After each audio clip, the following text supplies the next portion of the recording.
Today we are going to learn the technique of measuring length using spherometer.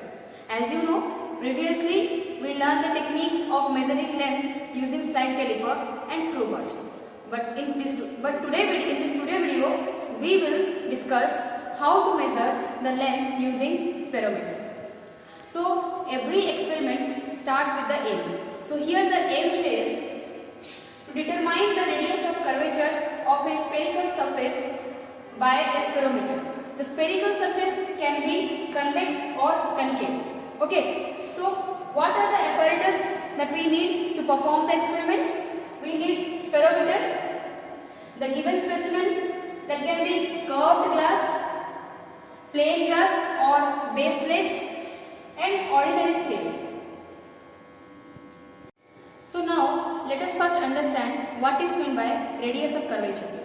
As we know, by using spherometer we will measure the length of a radius of curvature. Radius of curvature nothing but it is a length element. So let us first understand what is meant by radius of curvature. Radius of curvature is nothing but the radius of a sphere from where the curved part is taken. For example, look at this diagram. The dotted line shows that it is a complete sphere. It is a complete sphere. It is not a circle, okay? I have drawn it on the board, but it is a complete sphere. From where some portion has been taken. That's why I have shown it in solid line. And this dotted line is shown the complete sphere. So when we find this length is called the radius of curvature. That means, let me show you.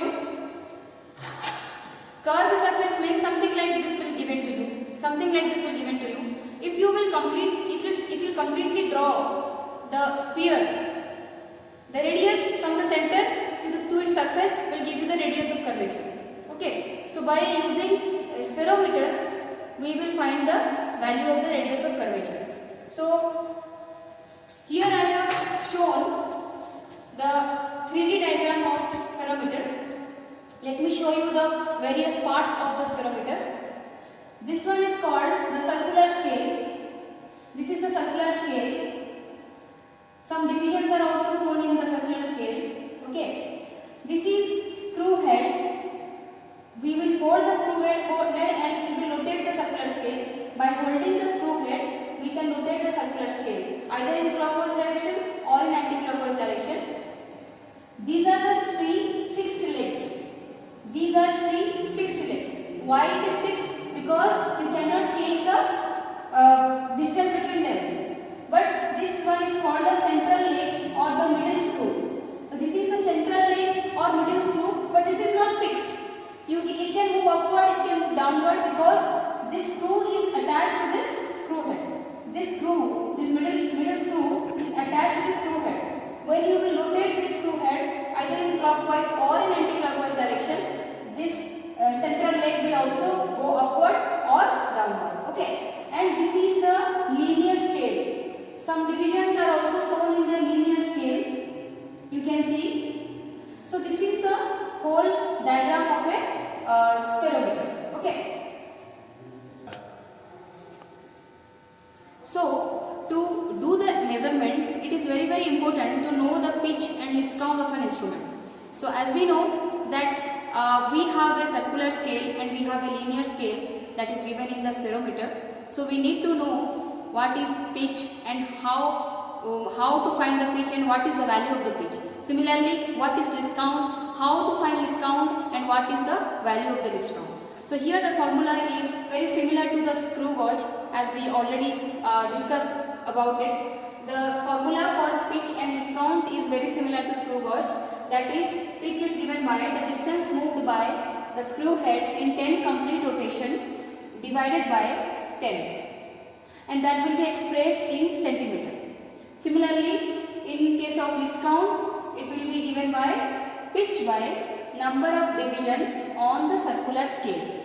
Okay, that will also be expressed in terms of centimeter. So now I will show you from the instrument how can you find out the value of the pitch and the least count. So students, this is a spherometer. As I have shown you in the board, the various parts, let me again repeat. this is the circular scale, this is the screw head, this is the linear scale. You can see some divisions are there. In circular scale also there are divisions shown, and this is 3 fixed legs, this one and this one, 3 legs, and this is the movable because it is attached to the screw, so this is not fixed. It can move upward, it can move downward. The way you hold it and you rotate it, it will move upward and it will move downward. Some screw, it is looking like a screw because here you can see the threads, very similar to a normal screw that we use in our day-to-day life. So now our aim is how we know the pitch of this instrument. As you know, without calculating pitch and list count, we cannot do the calculation or we cannot do the measurement. Okay, so let me show you something. First of all, you see there are 100 divisions in the circular scale. There are 100 divisions in the circular scale starting from 0. Here is a 0. You can see the 0 is there. A 0 is there. Then 10, 20, 30, 40, 50, 60, 70, 80, 90. Then again coming back to 0. That means it is 100.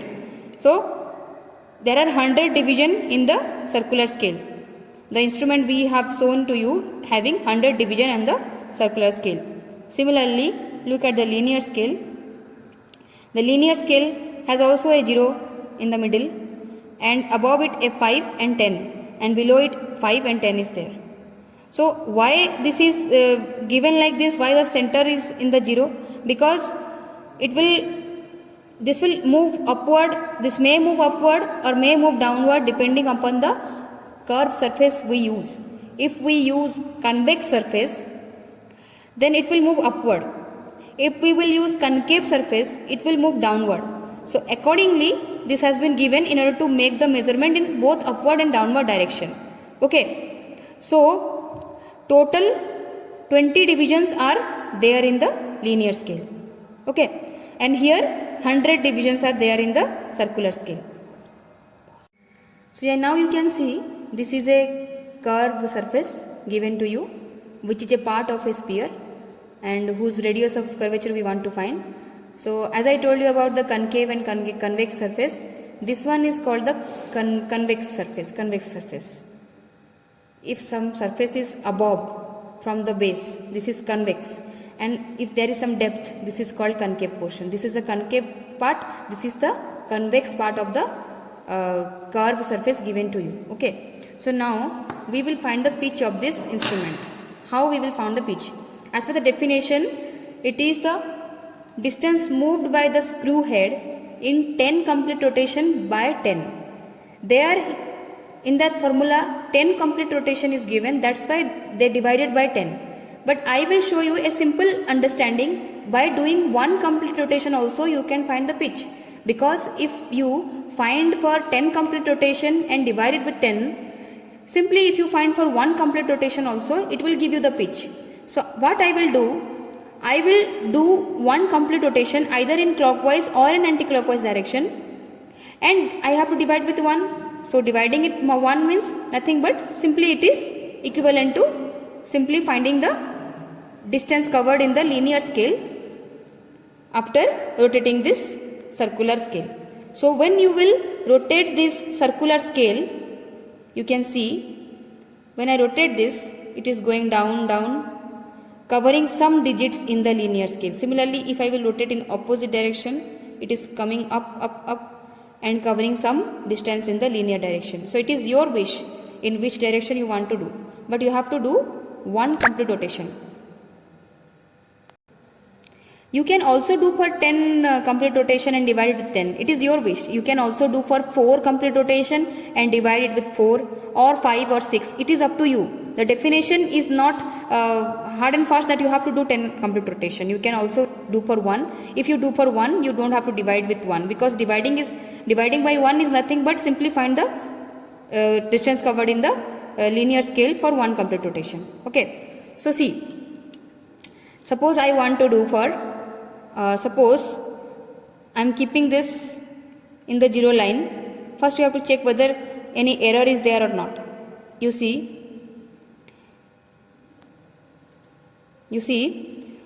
the edge of this circular disc is in line with the zero line of the linear scale. Zero line of this linear scale is completely showing the zero of this circular scale. That means there is no error in the instrument. If it is shifted either in right direction or in left direction, then we can say that it is having some error. But you can see that the instrument is error free, as this zero line and is completely in straight line with this zero of this circular scale. So now I will do one complete rotation. You already know what is meant by one complete rotation in the screw gauge experiment. When you rotate this, it will again come back to the same position, then we will say that it has done one complete rotation. Let me rotate in clockwise. Observe the scale carefully. Again it has came to the same. That means one complete rotation is done. So we see that it has covered one digit. It was previously in the zero and it came down, little bit down, and it has travelled one digit. That is equivalent to the distance between these two threads, which is very, very similar to the screw gauge experiment. So as we know, the linear scale, one division is equal to 1 centimeter. So that means in one complete rotation, the circular scale has covered 0.1 centimeter in the linear scale. That means the pitch of this instrument is 0.1 centimeter. As you know, there are 100 division in the circular scale. The least count will be 0.1 centimeter by 100, which will give you 0.001 centimeter. So this value is fixed for a particular instrument. It does not mean that you will always get 0.001 centimeter. You may get 0.0005 centimeter depending upon the instrument we use. But currently the instrument I am showing is having a pitch of 0.1 centimeter and least count of 0.001 centimeter. Okay, but if you know the procedure, you can also do this for this kind of spirometer also. Okay. After finding the pitch and least count of the instrument, we need working formula, by using which formula we can find the radius of curvature. You see, the working formula is given by r is equal to d square by 6h plus h by 2, where d is the distance between two legs. These are fixed legs. Okay, these are fixed legs. As you can see, we have three fixed legs. The distance between these two fixed legs is called d, and there is a process to find out the value of d. Not like this, you can simply measure this distance, not like that. We have to perform a tabulation and we have to perform 3 diagrams for that. I will tell you later how to find the distance between these two legs. So the formula for d is AB plus BC plus CA by 3. That means if this is like a triangle, if you join these 3 ends, it will look like a triangle. So if this is A, this is B, this is C, then by adding AB, BC and CA and divided with 3, it will give you the mean D. I will tell you the tabulation for D when we will discuss about the tabulation part. Okay, so this is about D. Now what is H here? H is the height of the highest point of the convex curved surface or the depth of the lowest point of a concave curved surface below the plane of the tip of the fixed legs. Now you can see I am holding the spirometer above the convex surface of this spherical surface given to us. I will tell you what is H actually mean. So you can see by definition H said that for convex surface H is nothing but the height of the highest point of the convex surface to the fixed legs. So how I can show this? You can see that now you can see I am holding the spirometer above the convex portion of this spherical glass given to us, spherical curved surface given to us. Okay, so I want to explain you what is the meaning or the definition of height as I told you before. So height H is nothing but the distance between the highest point of this convex surface to the fixed leg. You see, convex surface means a surface like this, something like this. You can see this surface is up to some height. It has got some highest point above it. So from this highest point to this leg, if you draw a diagram like this,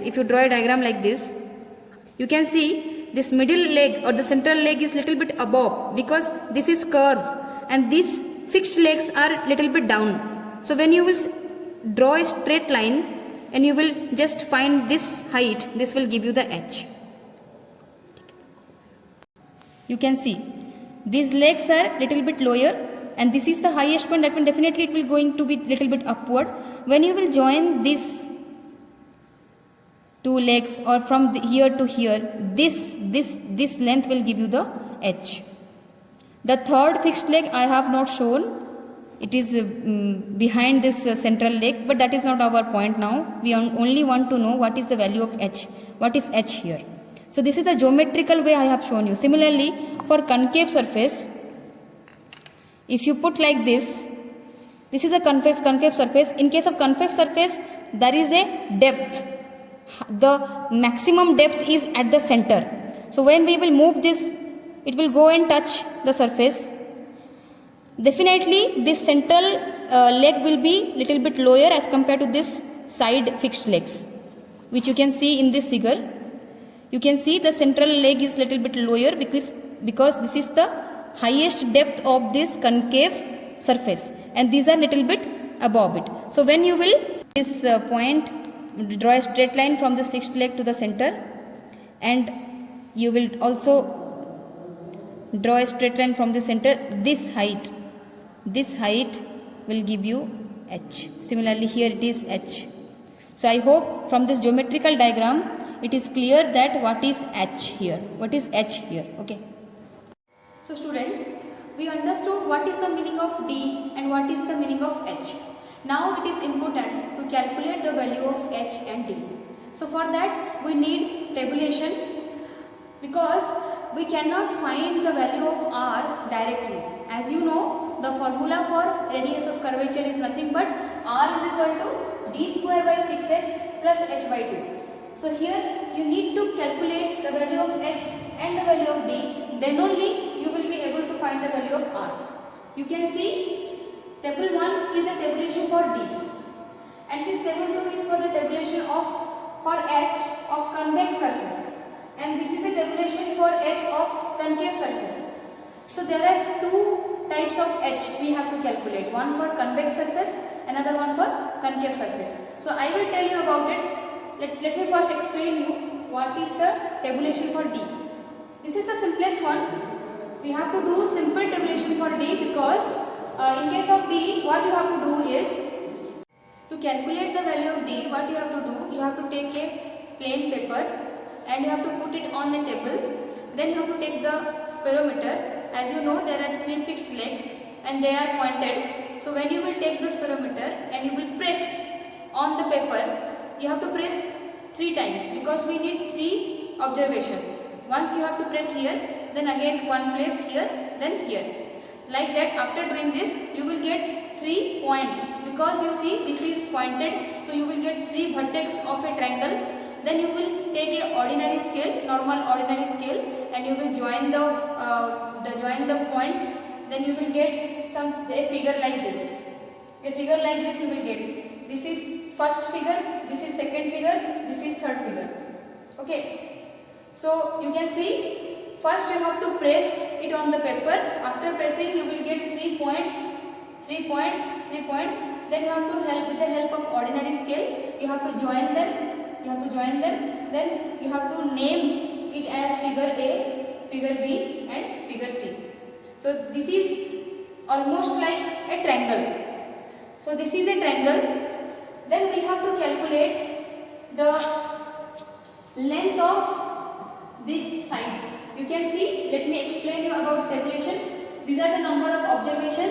This is figure number. So as I have given this first figure as A, I will write A here. Then this is B, I will write B here. Then this is C, I will write C here. This is for figure A, this is for figure B, this is for figure C.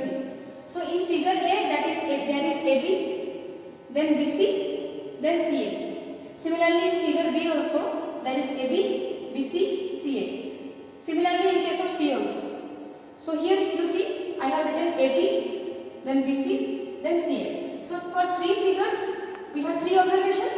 So for 3 figures, we have to write the value of AB for figure 1, then AB for figure 2, then AB for figure 3. Similarly for BC and CA. So what I will do? I will take a scale, normal ordinary scale. I will measure this length. As this is for figure A, so I will write the value here. Similarly, I will measure AC for figure A and I will write here. Similarly for BC, here. Like this, I have to measure. If you consider this as D1, you have to consider D1 in all figure this edge. If you consider AB as D1 in figure A, then every in the next figure also you have to consider AB as D1. You see, this is D1 and D2 will be BC. This is D2, this is D2 and this is D2. This is D3, this is D3 and this is D3. So we have 3 observations for D1, D2, D3. After finding, what you have to do? You have to add D1, D2, D3. You see the formula? D1 plus D2 plus D3 by 3. So you will get some value of mean. You will get the value of D1, D2, D3 by 3. Here you will get. Then again you will get here. You will get some D. The value of D for figure 1, the value of D for figure 2 and the value of D for figure 3. Then you will again find mean D. For mean D we have 3 observations. So you have to add this 3D, D plus D plus D. Whatever value you will get, then divide by 3. This will give you the mean value of D. So I hope this table is clear. This is the simplest one. Then for the tabulation of H of convex surface. Let me explain you. These two tabulations are completely similar and you have already seen this kind of tabulation in case of screw gauge also. Okay. The tabulation is very similar to the tabulation of screw gauge. We have already done.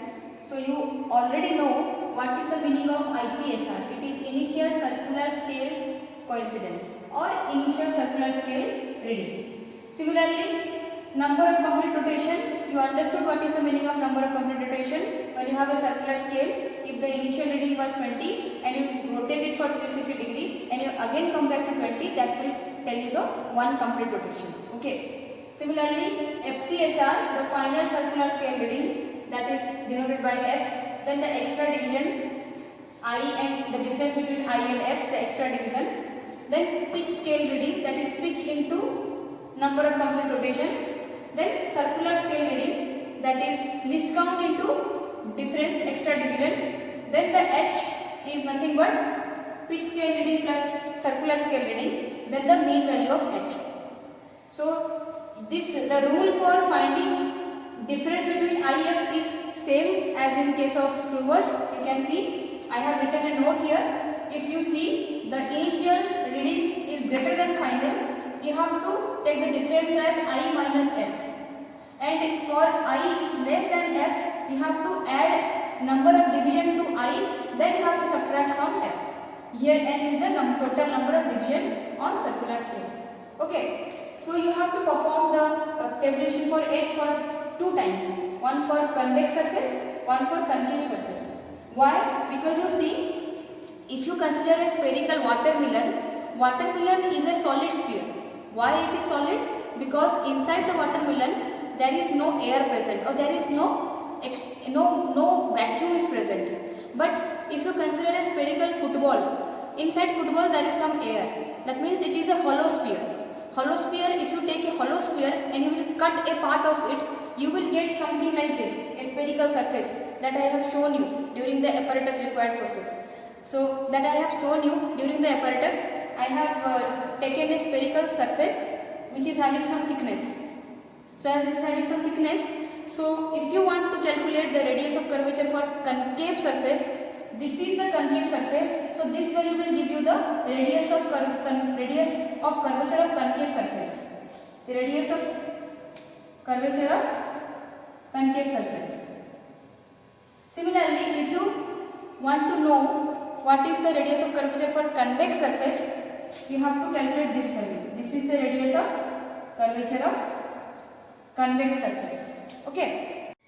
So R1 is the radius of curvature for concave surface and R2 is the radius of curvature for convex surface.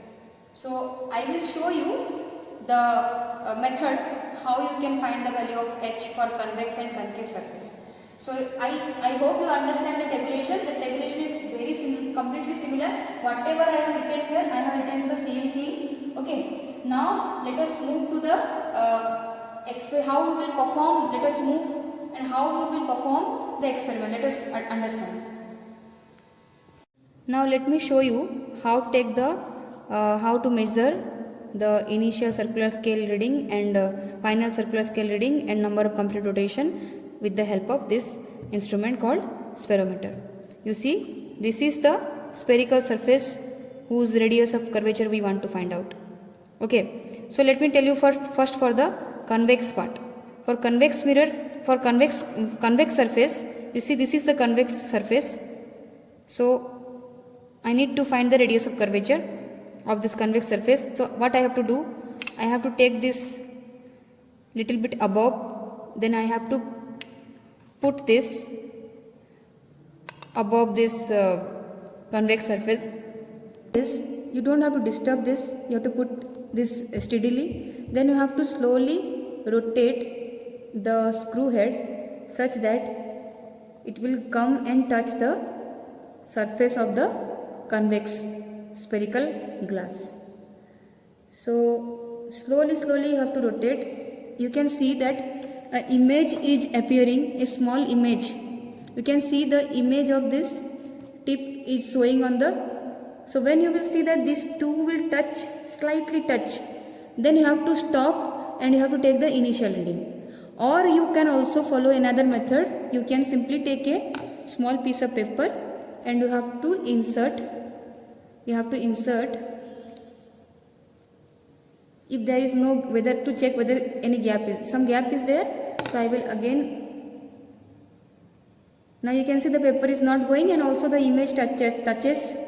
So now you have to note the initial scale reading from the circular scale. You can see the initial scale reading. You have to see that from where it is showing the reading. You can see it is on around 60 or 59. I think it is 59. It is 59. The initial reading is 59. Then you don't have to disturb it. Then you have to take a plain glass base plate and you have to put this spirometer above it and you have to write down the initial is 60. Let me write down the initial is 60. Then we have to know what is the number of rotation. How to do the number of rotation? I will slowly rotate the screw head so that it will come and touch this base plate, and I have to note down how many rotations it has performed. So initially it was on 60. Initially it was on 60. So now I will rotate this such that it will come and touch. One rotation completed.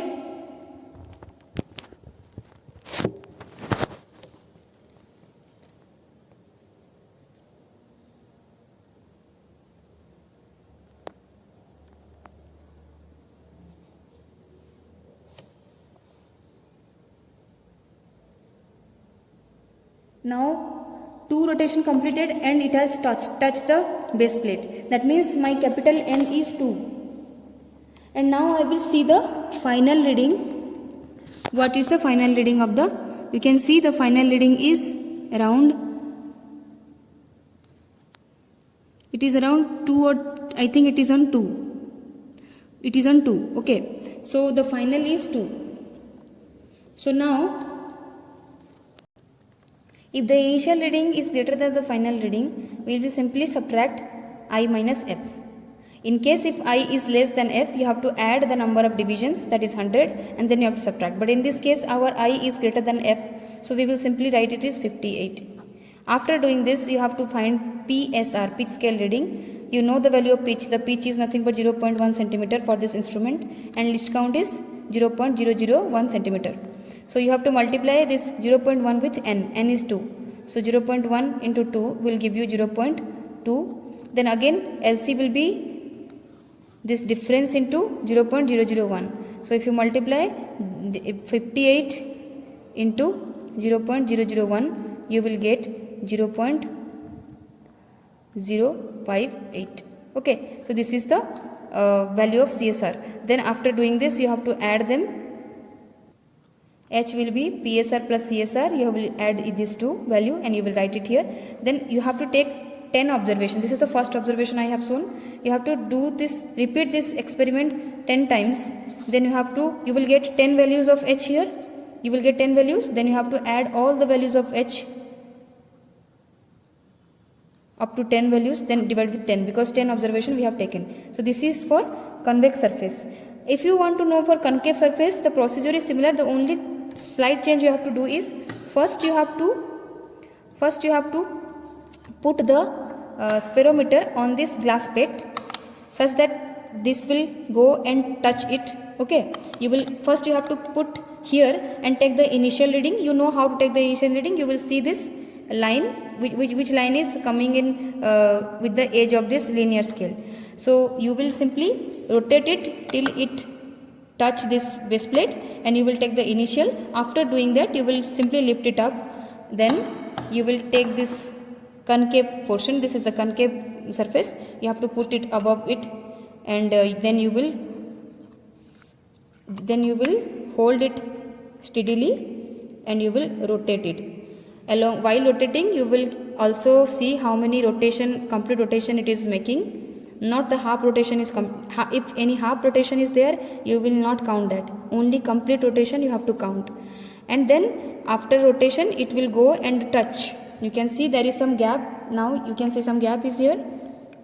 1 second, let me tell you. Some gap is here, some gap is there.